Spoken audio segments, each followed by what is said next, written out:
তিনি ধলাই হাঙ্কর সদর Ambassa eco park কাইথাম lock হাটনো ফিয়গৈ রেখা বলং মন্ত্রী অনিমেষ দেববর্মা বলংনি খুরুমপুই রকনো খাতিনানি সাকাও বেদেকনি দাল বিদাল শাক থারমানি কক রকনো বতি সাউই সাকা বলং বেদেক বাই লুয়াজিজাক পান্দাও বিএসসিনি চেয়ারম্যান পরিমল দেববর্মা আমবাসা আউলি নাইমথানি চেয়ারপারসন গোপাল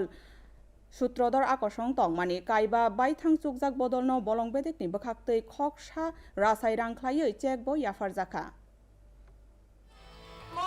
দপ্তরে একটা প্রচেষ্টা হচ্ছে যে হারিয়ে যাওয়া আমাদের ত্রিপুরায় যে সমস্ত বনজ সম্পদ এবং মানুষজন আমরা যা খাই